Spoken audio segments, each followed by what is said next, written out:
Não estou aqui para falar de fantasias. Estou aqui para falar de um crime cometido há 2600 anos. Um crime de ocultação tão perfeito que bilhões de pessoas hoje rezam sem saber o que lhes foi roubado. O que vamos investigar hoje é o segredo mais bem guardado do Antigo Testamento. Não é uma lenda moderna. É algo que está escondido à vista de todos, nas próprias páginas da Bíblia que você tem na sua mesinha de cabeceira, mas que os seus olhos foram treinados para não ver. Baruch Spinoza, aquele filósofo holandês do século XVII que foi amaldiçoado por dizer a verdade, já sabia como ler estas entrelinhas. Ele nos ensinou a olhar para a Escritura não como um ditado mágico, mas como a história de um povo. E quando olhamos com a lupa de Spinoza e com as pás da arqueologia moderna, descobrimos algo chocante. Deus não estava sozinho. No início, o Deus de Israel tinha uma esposa. Eu sei, parece uma blasfêmia. O seu coração pode ter batido mais rápido agora. A culpa, esse velho cão de guarda que colocaram na sua mente, começa a ladrar. Não ouça isso, diz a culpa. É pecado. Mas eu te pergunto, com todo o respeito pelos anos que você viveu e pela sabedoria que acumulou, você tem medo da verdade? Ou você tem medo do que te disseram que a verdade faria com você? Se você está disposto a olhar para a história sagrada com olhos de adulto e não com o medo de uma criança, pausa este vídeo. Vá aos comentários. Escreva apenas uma palavra: coragem. Faça isso por você. É o primeiro passo para dizer ao medo que ele não manda mais na sua casa. Escreveu. Ótimo. Respire fundo. Vamos entrar na câmara secreta da história. Para entender o que aconteceu, temos que voltar no tempo, muito antes de Jesus, muito antes do cristianismo que conhecemos. Estamos na antiga terra de Israel, por volta do ano 800 a.C. Se você pudesse pegar uma máquina do tempo e visitar um templo israelita daquela época, você ficaria confuso. Você veria o altar para Yahweh, o Senhor. Sim, ele estava lá. Mas ao lado dele, ou sob a forma de uma árvore sagrada, ou de um poste de madeira esculpido, havia ela. O nome dela é Asera, ou Ashera, a rainha dos céus, a mãe dos deuses, a nutridora. Durante séculos, os antigos israelitas, os antepassados da nossa fé, não adoravam apenas um pai severo e guerreiro. Eles adoravam o casal divino. Isso trazia equilíbrio, onde o pai representava a lei, a guerra e a ordem. A mãe representava a fertilidade, a compaixão e a vida que brota da terra. Como sabemos disso? Será que Spinoza inventou isso? Será que os historiadores modernos estão alucinando? Não, a terra falou. Em 1975, no deserto do Sinai, num lugar chamado Contilete Ajudo, arqueólogos encontraram fragmentos de cerâmica antiga, potes quebrados que serviam para armazenar provisões. E nesses potes, escritos por viajantes e comerciantes israelitas devotos, havia bênçãos. E o que diziam essas bênçãos? Preste muita atenção, porque isto muda tudo. Diziam: eu te abençoo por Yahweh e pela sua Asera. Sua Asera, a esposa dele, a consorte dele. Não era um culto pagão estrangeiro que os maus faziam escondido. Era a religião popular. Era como o povo entendia o divino. Deus tinha um par. A divindade estava completa, masculino e feminino. Então, a pergunta que deve estar martelando na sua cabeça agora é: se ela existia, se o povo a amava, para onde ela foi? Quem a matou? Quem a apagou da Bíblia de tal forma que você nunca ouviu o nome dela na missa ou no culto de domingo? É aqui que a história se torna um thriller político. E é aqui que Spinoza, com o seu olhar clínico sobre como a religião é usada para controlar as massas, nos dá a chave. A morte da deusa não foi um acidente, foi um assassinato premeditado. E temos o nome do principal suspeito. O ano é 622 a.C. O lugar é Jerusalém. O rei é um jovem chamado Josias. A história oficial, aquela que está no livro de Reis na Bíblia, conta-nos assim: o sumo sacerdote Hilquias estava a fazer obras no templo e achou um livro perdido. O livro da lei. Eles levaram o livro ao rei Josias. O rei leu, rasgou as vestes, chorou e disse: Meu Deus, estamos fazendo tudo errado há séculos. O livro diz que só podemos adorar num lugar, só podemos adorar de um jeito, e temos que destruir tudo o resto. Parece uma história piedosa de reforma, certo? Um rei justo voltando às origens. Mas aplique a lógica que usamos na vida real. A lógica que Spinoza usava. Quando um governo encontra de repente um documento antigo que por coincidência dá poder absoluto a esse mesmo governo, você acredita cegamente ou você desconfia? O que aconteceu na reforma de Josias foi uma centralização de poder brutal. Até aquele momento as pessoas adoravam a Deus nos lugares altos, no topo das colinas, debaixo de árvores frondosas, em santuários locais nas suas aldeias. A religião era doméstica, próxima, natural, e a figura da deusa Sera estava lá, presente, como a mãe da família. Mas para os sacerdotes de Jerusalém, isso era um problema.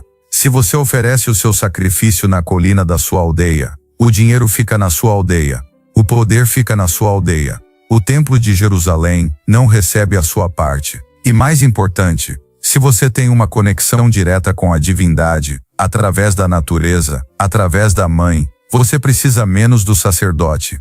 Então, eles escreveram, ou editaram, o livro de Deuteronômio. E começaram a campanha de terror. A Bíblia narra isso com orgulho. Mas leia com o coração compassivo de hoje. Leia o que eles realmente fizeram. O rei Josias ordenou que retirassem do templo de Yahweh todos os objetos feitos para a cera, e os queimou. Ele derrubou as casas das tecelãs que teciam mantos para a deusa dentro do complexo do templo.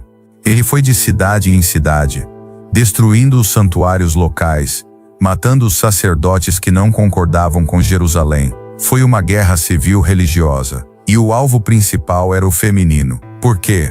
Porque o feminino representa a intuição, o mistério, o ciclo da vida e da morte que não pode ser controlado por leis rígidas escritas em pedra. Para criar uma nação de soldados obedientes, prontos para a guerra, prontos para pagar impostos a um rei central, a ternura da deusa era um obstáculo. Eles precisavam de um Deus que fosse apenas pai, apenas juiz, apenas rei. Um Deus solteiro, um Deus homem. E assim, a Asera foi demonizada. Os escritores bíblicos vencedores dessa guerra reescreveram o passado, transformaram a deusa amada numa abominação. Disseram que adorá-la era o motivo de todo o sofrimento de Israel. Criaram a culpa perfeita. Vocês sofrem porque traíram o pai com essa deusa. Você consegue sentir o peso disso? Pense na sua própria vida religiosa. Pense na educação que recebeu. Deus é sempre Ele, o Pai, o Senhor, o Rei. Onde está a mãe? Onde está a suavidade? Spinoza diria que essa amputação do divino criou um desequilíbrio na psique ocidental que dura até hoje. Especialmente para a sua geração, isso foi devastador. Você foi criado numa religião de obediência, não de amor incondicional. Porque um pai, na visão patriarcal antiga, ama sob condições. Ele ama se você obedecer. Se você falhar, ele pune. Ele tem o cinto na mão. Uma mãe, a verdadeira arquétipo materno, ama porque você é filho dela. Ponto final. Ela nutre. Ela acolhe. Ao apagar a esposa de Deus, a religião institucional tirou de você o direito de se sentir acolhido sem julgamento. Eles te deixaram sozinho numa sala de tribunal com um juiz, sem a mãe para te defender. É por isso que você sente essa culpa crônica. Essa sensação de nunca ser bom o suficiente, como poderia ser. A metade compassiva do céu foi arrancada. Mas espere, a história não acaba aqui. A verdade é como a água, como eu disse antes. Você pode construir uma represa, mas a água vai encontrar um caminho. Você não pode matar um arquétipo. Você não pode matar uma parte da alma humana. O povo sentiu falta dela. Eles sentiram uma orfandade cósmica terrível. Se você está acompanhando este raciocínio, se você sente que algo está clicando dentro do seu peito, algo que talvez você nunca teve palavras para expressar, eu te convido a se inscrever no canal agora. Não deixe para depois. Estamos a construir um refúgio para mentes maduras que querem pensar, e não apenas obedecer. Junte-se a nós. Ative o sino. Vamos continuar a desenterrar o que foi escondido. Vamos ver como o povo resistiu. Porque o povo resistiu. No livro do profeta Jeremias, há uma cena fascinante. Jeremias, o porta-voz da religião oficial, da religião só do Pai, está a dar uma bronca nas mulheres de Jerusalém. Ele diz que a cidade caiu porque elas adoravam a deusa. E sabe o que as mulheres responderam? Está na Bíblia, em Jeremias capítulo 44. É um dos raros momentos em que a voz do povo silenciado foi registrada. Elas disseram: nós não vamos te escutar. Vamos continuar a queimar incenso à Rainha dos Céus e a oferecer-lhe bolos, como nós e os nossos pais, os nossos reis e os nossos príncipes fazíamos, porque naquela época tínhamos fartura de pão, e éramos felizes e não víamos a desgraça. Olha a coragem dessas mulheres. Elas sabiam a verdade prática. Quando havia equilíbrio, havia paz. Quando a religião se tornou fanática e masculina, veio a guerra e a desgraça. Mas a teologia oficial venceu pela força da espada e da pena. A azeira foi apagada. Mas será que foi mesmo? Spinoza, ao analisar a estrutura da fé, percebeu que a natureza humana preenche os vazios. Quando a Igreja Católica se formou séculos depois, o vazio da mãe era tão grande, tão doloroso, que a figura de Maria teve que crescer para o preencher. Oficialmente, teologicamente, dirão a você que Maria é humana, que não é uma deusa. Mas olhe para a prática, olhe para as procissões, olhe para as velas acesas, olhe para o Salve Rainha. O povo, na sua sabedoria intuitiva, trouxe a mãe de volta, porque nós não aguentamos viver num universo frio governado apenas por leis masculinas. Precisamos do colo. Mas aqui está o problema, e aqui está a libertação que eu quero te oferecer hoje. Enquanto você acreditar que a divindade é um homem barbudo no céu que ficou viúvo ou solteiro, e que criou regras impossíveis para te testar, você viverá com medo. Spinoza nos oferece uma visão diferente. Uma visão que cura. Para Spinoza, Deus não é um rei. Deus é a substância infinita de tudo o que existe. Deus é a natureza. Deus se vinatura. E na natureza, não há macho superior à fêmea. Na natureza, há criação e recepção. Há força e suavidade. Há tempestade e a brisa. Tudo é divino. Isso significa que o sagrado feminino não está perdido num passado arqueológico. Ele não precisa ser permitido por um padre ou pastor. Ele está em você. Faz parte da própria essência de Deus. A culpa que você carrega, aquela sensação de que o seu desejo, o seu corpo ou a sua alegria eram de alguma forma errados ou pecaminosos, isso é herança da reforma de Josias. Foi uma ferramenta política para te controlar. Não foi Deus quem disse que o prazer é pecado. Foram homens que queriam controlar a população. Não foi Deus quem disse que você deve temer o inferno se não pagar o dízimo. Foram instituições que precisavam do ouro para construir templos de pedra, porque se esqueceram de que o verdadeiro templo é o coração humano e a natureza lá fora. Quero que você pense na sua vida agora. Você tem mais de 60 anos. Você viu muito. Você sofreu muito. Você criou filhos, enterrou pais, talvez enterrou cônjuges. Você trabalhou. Você acha honestamente, no fundo da sua alma sábia, que o Criador deste universo infinito está preocupado se você comeu carne na Sexta-feira Santa de 1985, ou se você faltou à missa porque estava cansado? Você acha que a inteligência suprema que desenhou as galáxias e o ADN é um contador mesquinho que anota os seus erros num caderno para te castigar? Essa imagem de Deus é infantil e é indigna da sua idade. Essa imagem é a imagem do pai zangado que ficou sozinho porque mataram a esposa dele na teologia. É hora de você se perdoar, mas não um perdão que vem de fora, de um confessionário. Um perdão que vem do entendimento. A tal beatitude que Spinoza falava. Entender que você não é um pecador nas mãos de um Deus irado. Você é uma manifestação da vida. Você tem dentro de si o pai e a mãe, a lei e o amor. E o medo? O medo foi a arma que usaram contra você. A esposa de Deus não é apenas uma estátua antiga que Josias quebrou.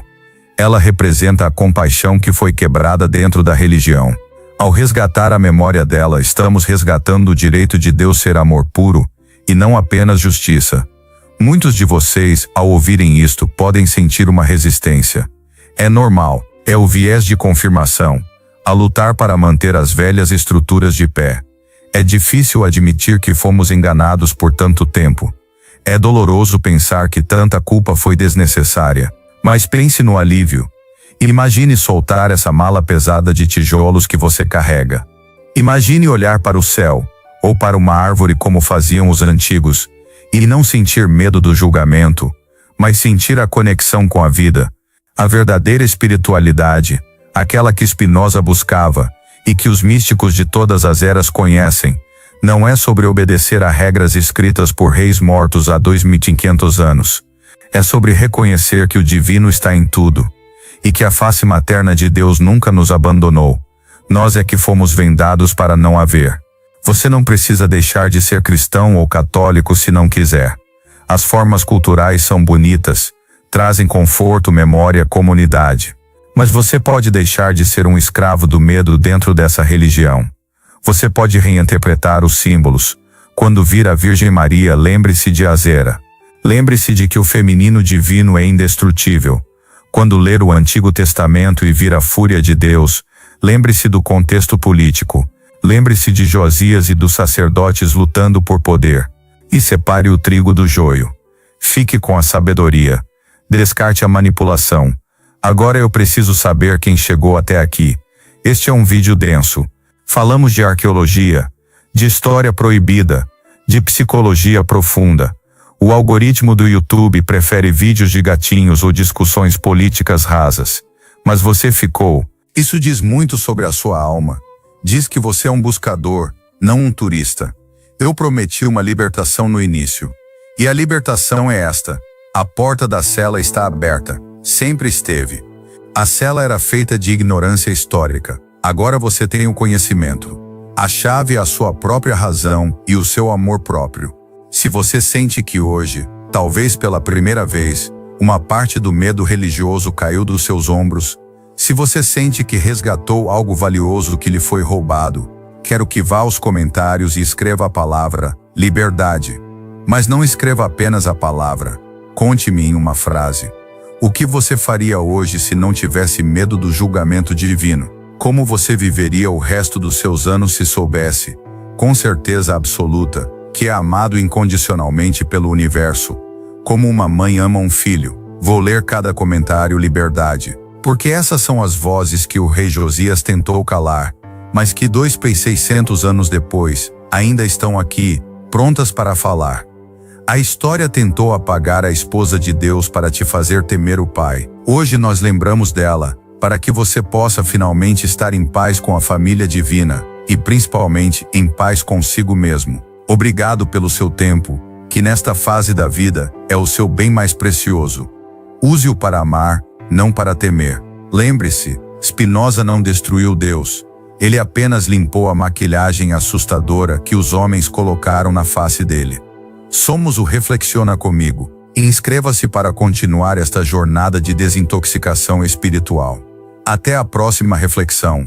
E até lá, viva sem medo.